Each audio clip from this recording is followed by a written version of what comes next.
You got Legendary Jim here. I'm with Legendary News Services, and I follow the drama of police profiling of motorcyclists, motorcycle enthusiasts with a great deal of interest because of the drama attached to it, the amount of violence, the false charges, the inattention to constitutional detail that we see the police employing. We now find that in Waco, they're about to spend millions upon millions of dollars to do more of the same. Also in Tyler, our governor, Governor Abbott, has decided there's this huge emergency. As it turns out, the constitutionalist, legislative, activist motorcycle community, and that I believe that Sons of Liberty Riders Motorcycle Club is emblematic of that, are taking a great interest in this. Popeye, Mel Moss, Butch Moss, is president and co-founder of Sons of Liberty Riders Motorcycle Club. And fortunately, he's available today to talk about a program of action that is being planned by the clubs who do this type of work, especially in legislative circles. Mel, could you tell us a little bit about where things stand after a kind of a bitter winter that is lingering on, but spring's right around the corner, so it's going to be time to get out on the motor scooters and start riding again. It is, Jim. It's going to be, I do believe here pretty soon, within weeks, the weather is going to kind of get a little bit more cooperative.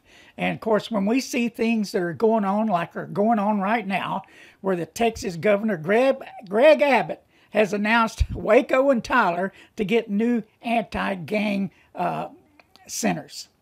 I guess maybe that's a new name for fusion centers. Sure sounds like it. Yeah, but so, they're going to collect data on everybody. They're going to be profiling everybody. But as you and I know, and our listening public knows, motorcycle clubs are not gangs. But when they announce this, who shows up on the scene with an interview with Tommy Witherspoon? Our favorite police clown, Sergeant Swanton. Now, well, I understand that you guys have got him slated for another spanking. Yeah, yeah, we do. But of course, we're going to make sure he never holds public office, ever, anywhere. Well, you strike me as the kind of guy who didn't come to Waco to drink beer and eat barbecue.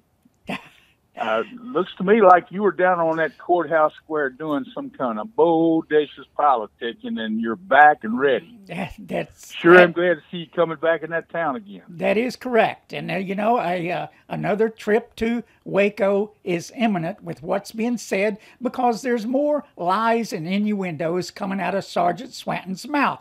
Now, let me say this. With guys like Sergeant Swanton and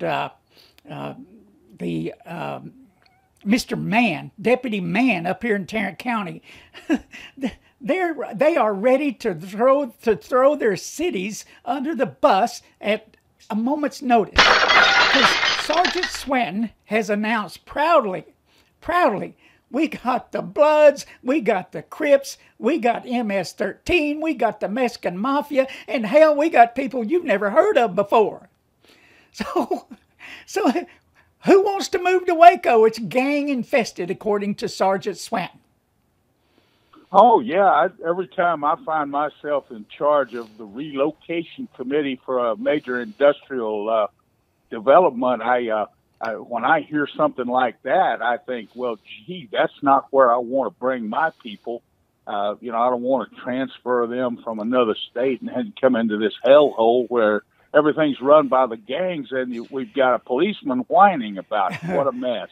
Jim, Chip and Joanna, they're going to have to work overtime to make up for the damage that Sergeant Swanton does when he opens his mouth. Well, I'm gratified to know that, because they're such social types, and they fix those old houses up and everything. Of course, they do that kind of like a Salvation Army deal. It's just a noblesse oblige, you know. They're doing that for I don't know what. Surely money's not involved in it, but they do have some nice-looking residences that they work on. Of course, he went on to throw into the conversation with Tommy Witherspoon. Now, we like Tommy. We know he has to go along with this stuff and not really investigate what the hell he's telling them. I mean, you know, they did fail to mention there hadn't been a single conviction in almost 4 years now. One mistrial that because of the actions of a DA that was full of himself, that would not listen to anybody, that was saw himself moving to the governor's mansion. Of course, we've moved him to Houston, right? Yeah. But they always seem to land on their feet, don't they? These kind of guys. Well, I guess that goes with the territory. I know that Tommy likes to point out to me and anybody else that'll listen that he's still employed, and that's good. He's a good guy. He really is. Isn't he, though? We've talked to him many times, but, you know, I mean, they completely bypassed the fact that, you know, public safety was completely ignored by Waco PD members when they sprayed hundreds of AR-15 rounds this shopping center's perimeters without no regard for where those bullets were going to land. Did they talk about the 14 rifles, that there were 14 rifles involved? 3 of them have been tested by the ballistics people, and the other 11 rifles have not been tested. So it occurs to me that that's a rather incomplete approach to ballistics testing, isn't it? Yeah. If you've got multiple killings, you've got multiple gunshot wounds, that you would go and identify each round and compare it with those who had that type of weapon. But that wasn't done. And then, of course, no ballistics testimony was presented at the Carzal trial, Jake Carzal, because they did not have the evidence person from the Waco Police Department available to testify. A ATF agent was going to testify about matters of which he had no personal knowledge. He did not carry out the testing. And so on objection to counsel, that evidence was suppressed. So that is defense counsel. That evidence was suppressed. And I have never seen 2 prosecutors look so disappointed as Mr. Reyna and his assistant did that day when they put all that stuff back in those tote bins and had to ask their next question, call their next witness. It was an interesting interlude. Yeah, well, we do understand that this particular interview was about how proud they were to have a gang center coming to their gang-infested town, their drug-infested town. Of course, we do have a drug-infested nation, and maybe they ought to think of putting the money down on the border or somewhere where these guys are coming through, and maybe something like that rather than more gang centers. Well, there's an idea for you. Yeah, I mean, just a thought. But, you know, hey, maybe they ought to put a center in that watches the real gangs. And the real gangs are wearing badges. The real gangs are wearing robes. The real gangs are wearing suits. The real gangs are in banks. The real gangs are on your city council. The real gangs could be over at Baylor U. How about the Waco PD, the campus police, the BU administration? How about those gangs that seem to have this thing about violating people's constitutional rights and hiding the truth? How about those gangs? How about those gangs? I'm glad you mentioned that. I was just downtown there this morning, and I went by the sheriff's office, and I was able to get some information that the Attorney General ordered the sheriff of McLennan County to turn over. and that would be the basic crime report information on a fellow who drove past a barbecue restaurant, a gun range, and a neighboring house where there were 20 children attending a birthday party. And he hosed this place down with what they suspect are 223 rounds. At high speed, he drove by, and that's what's called drive-by shooting. Well, guess what? They don't have any leads as to who the suspect is. They haven't been able to locate the truck. That all happened in May of 2018, and everything stands just exactly where it was the day that they closed out the investigation. And so that's how you get information that the clique, or that is the law enforcement gang, does not want anybody to know about, is that you have to have a lawyer in Waco ask a lawyer in Austin if it's okay. And as it turns out, the lawyer in Austin works for the Open Records Division of the Attorney General's office, and just about every time he says, no, let them have it, that the records belong to the people of the state of Texas. They don't belong to law enforcement. You're the custodian of record. Let them have the information.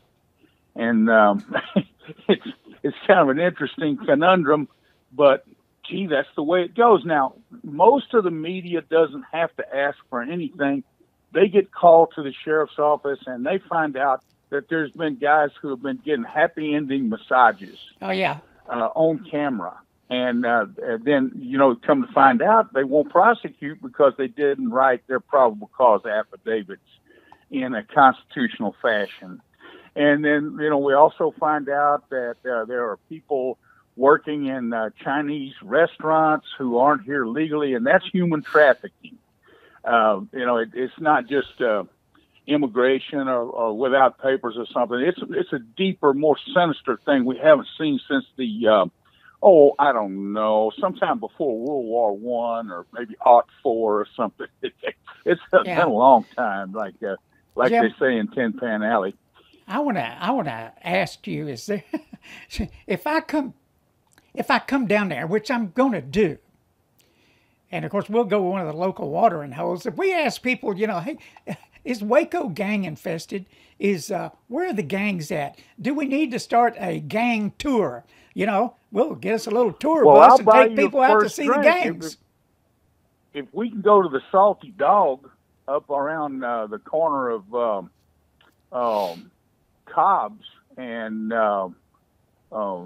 Valley Mills, I've noticed that a lot of the cliques seem to hang out in there. Uh-huh. And we could ask them about that. Those old boys they're some real up-and-coming, upstanding young men. Some of them are prosecutors. Some of them are businessmen.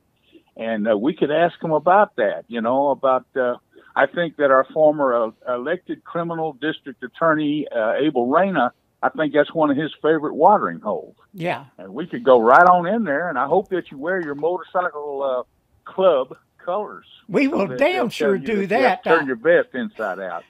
We will surely do that. And I will say That's one where thing. we need to go. I will say one thing is I heard yesterday that Waco says no clubs in Waco.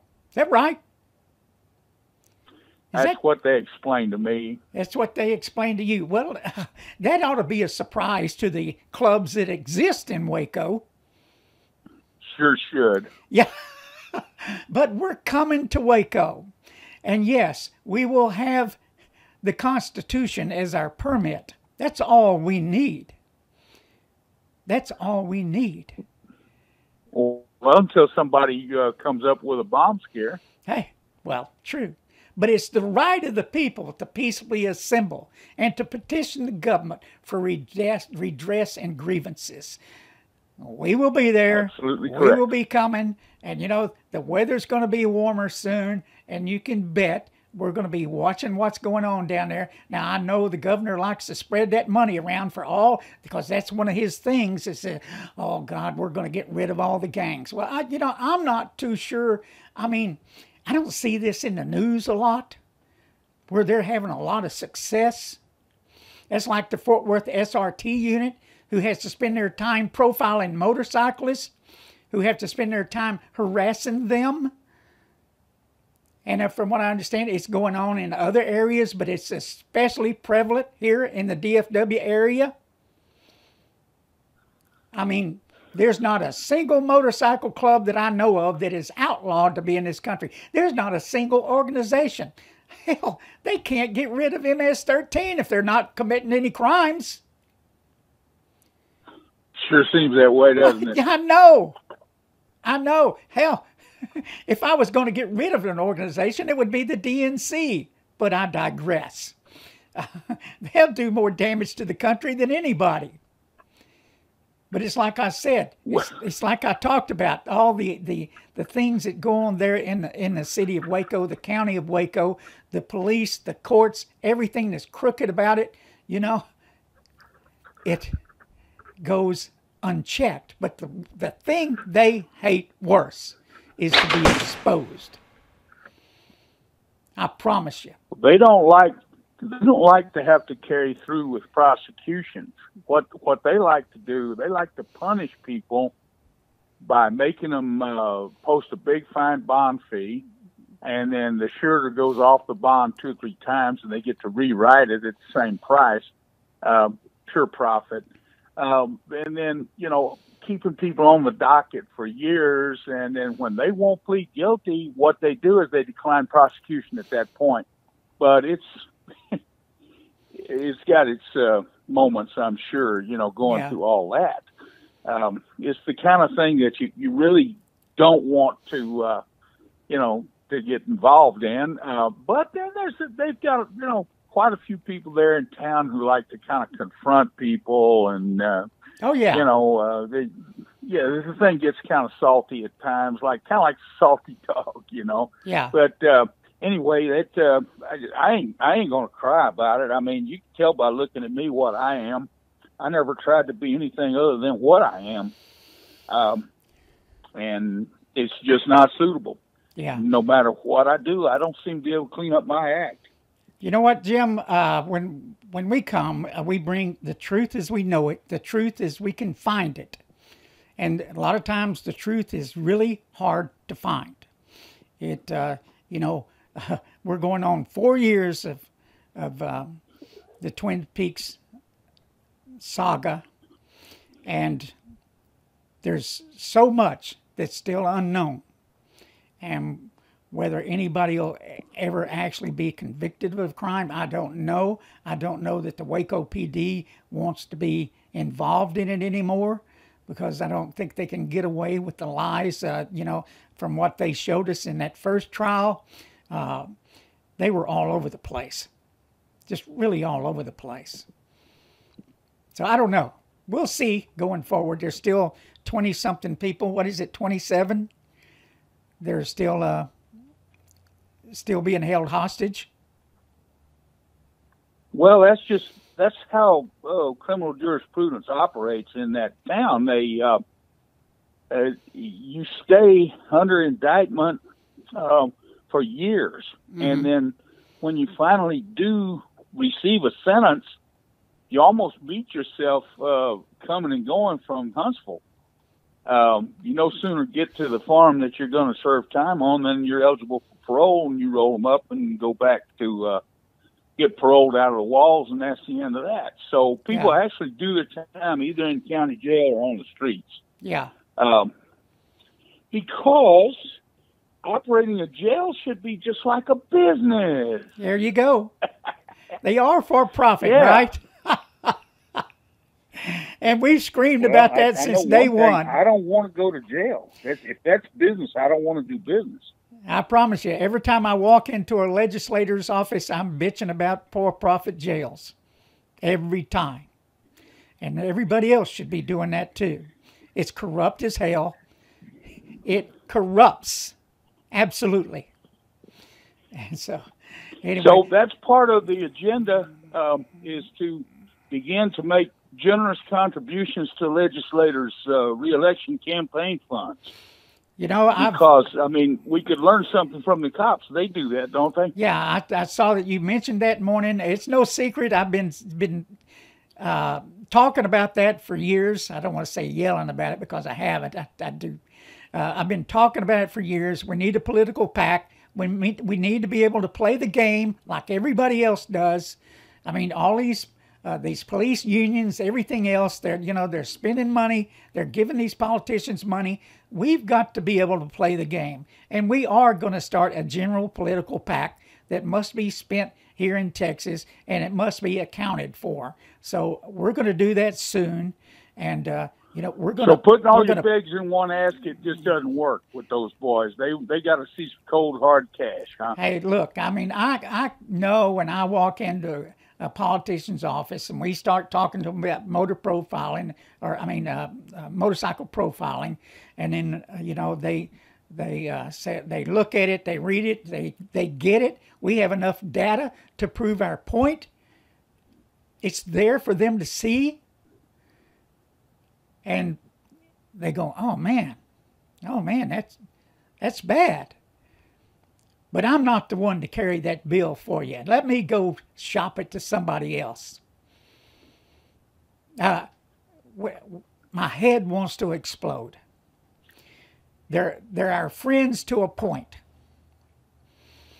but they don't want to take that extra step.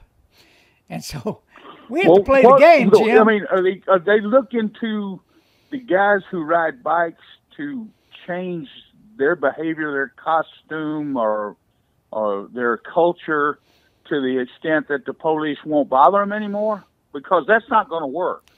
No, you know what, Jim? They don't expect that. They're going to keep on. They don't expect that. They respect who we are.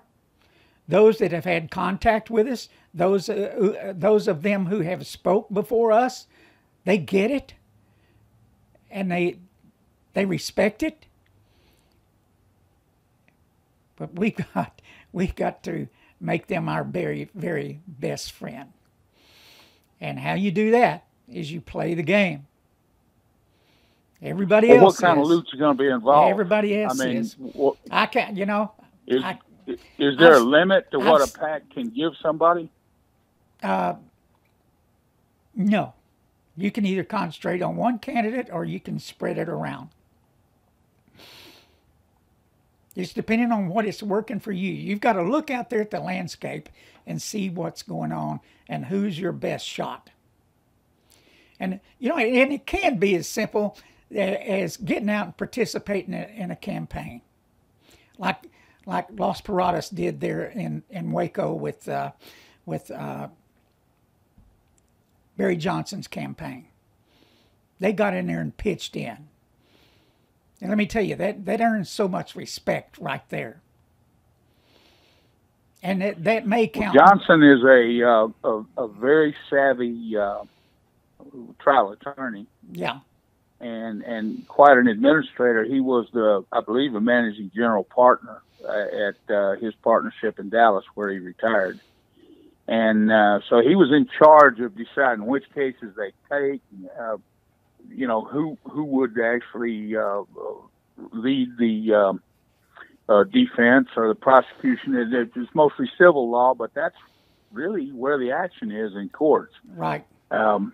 It's got something to do with the price of everything. So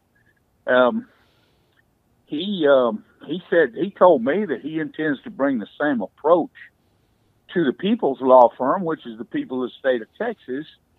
And it's come to me that a lot of people behind a badge right now are starting to learn that this guy, if you don't have a sufficient charging instrument for him to take to the grand jury to find probable cause to bind it over for a trial, he'll just say nothing doing.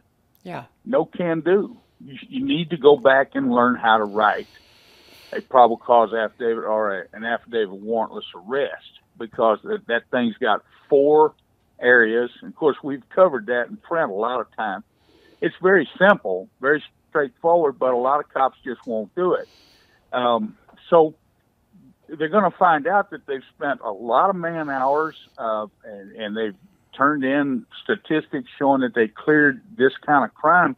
But then when the people who actually evaluate those statistics looks at it and they see that there was actually no prosecution, there's going to be some hard, critical questions asked. Yeah.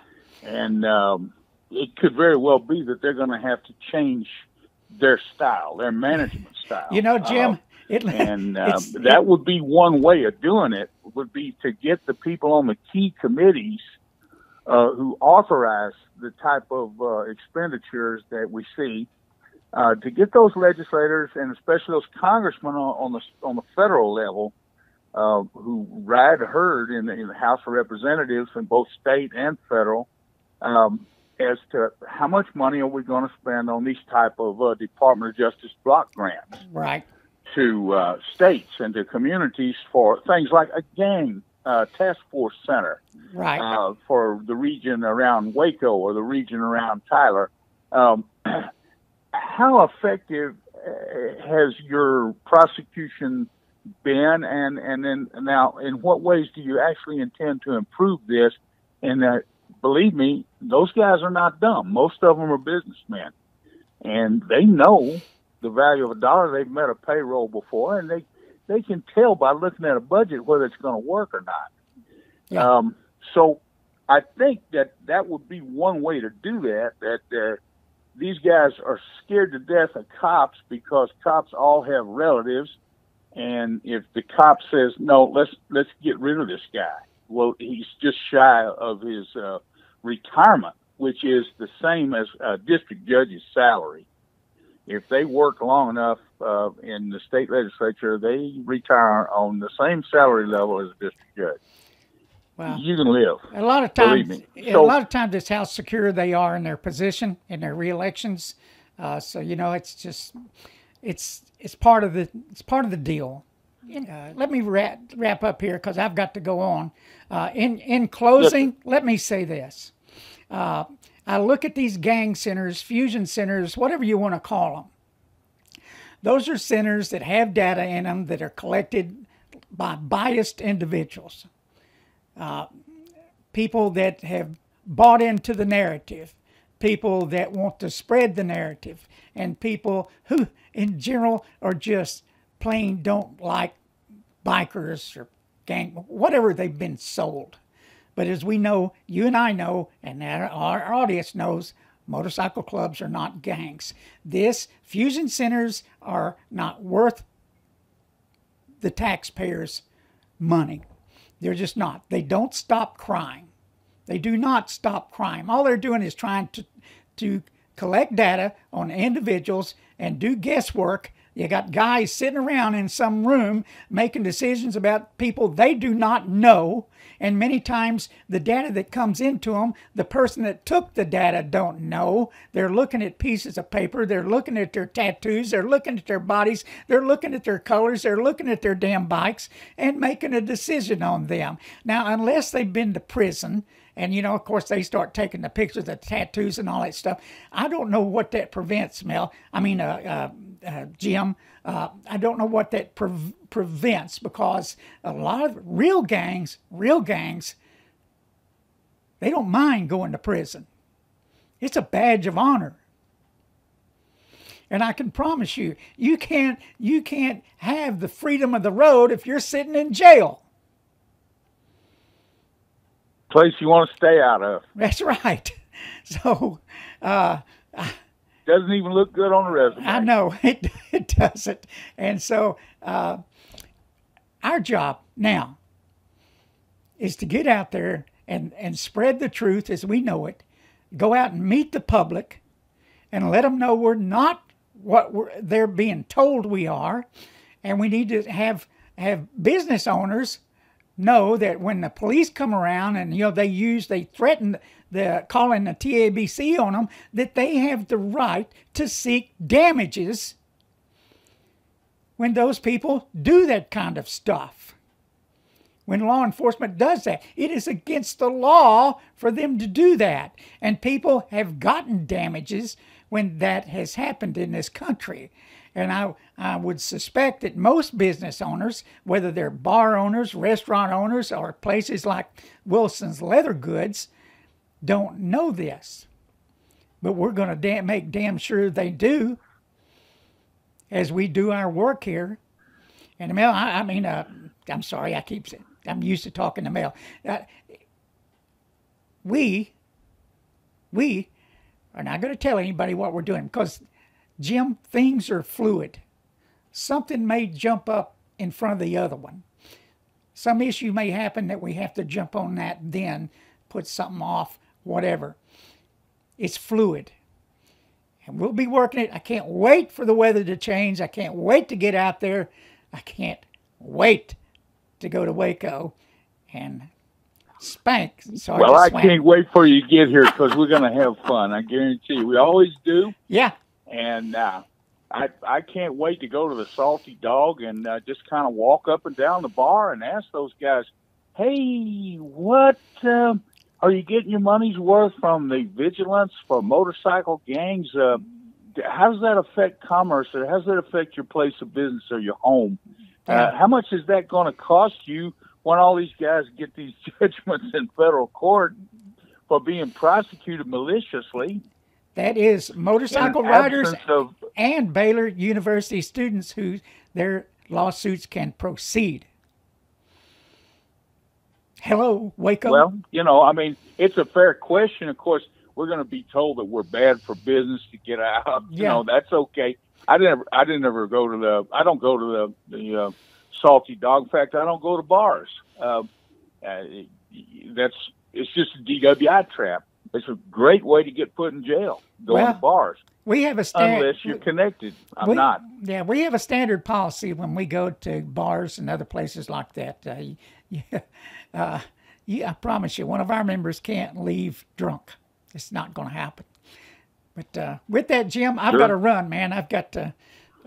Thank you for the interview, Mel. It's been a pleasure as always, and we'll try to get this worked up to the top of the search engine. All right, we'll have to get you into the Green Dragon studio one of these days. Have a great day, Jim. I'd love to see it. It looks like fun. All right, bye. Adios, amigo.